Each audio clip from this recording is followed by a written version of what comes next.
Calon Wakil Presiden nomor urut 3 Mahfud MD menyatakan akan mundur dari jabatannya sebagai Menteri Koordinator Bidang Politik, Hukum, dan Keamanan di Kabinet Indonesia Maju.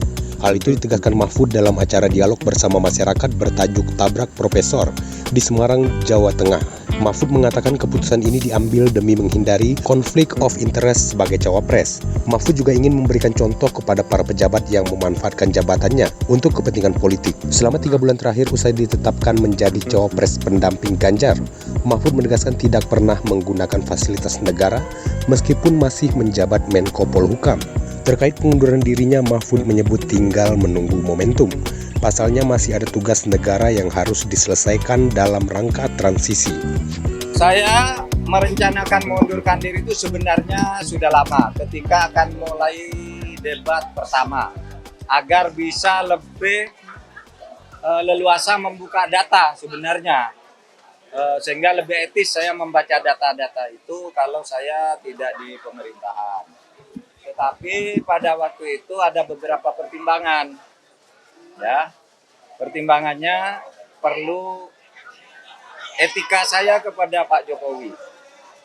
Saya dulu diangkat oleh beliau dengan sangat terhormat, dengan penuh kepercayaan kepada beliau sebagai presiden rakyat, dan saya harus mempersiapkan masa transisi baik-baik, ya, karena saya akan bersama calon presiden rakyat yang lain. Namanya Pak Ganjar Pranowo. Saya sudah sepakat dengan Pak Ganjar Pranowo untuk saya mundur pada momentum yang tepat sambil membuat masa transisi itu. Kemudian pertimbangan ini menjadi sangat lebih penting lagi dalam situasi sekarang karena selama 3 bulan saya sudah memberi contoh. Sebagai menteri yang menjadi calon, saya tidak sedikit pun menggunakan fasilitas negara ketika untuk kepentingan kampanye. Kemudian juga, ya, saya juga tidak minta protokoler yang lebih dari yang ditentukan oleh pemerintah, oleh KPU dan sebagainya. Sehingga saya juga tidak pernah minta penjemputan, didampingi pejabat atau apapun, kecuali yang melekat secara hukum kepada saya diberikan oleh pemerintah.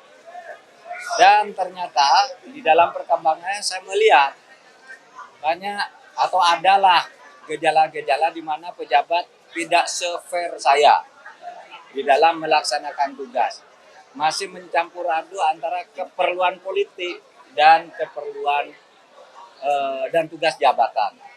Sehingga saya sudah merasa memang ya saya harus konsekuen untuk menyatakan bahwa saya akan menentukan sikap pada saatnya dengan baik-baik.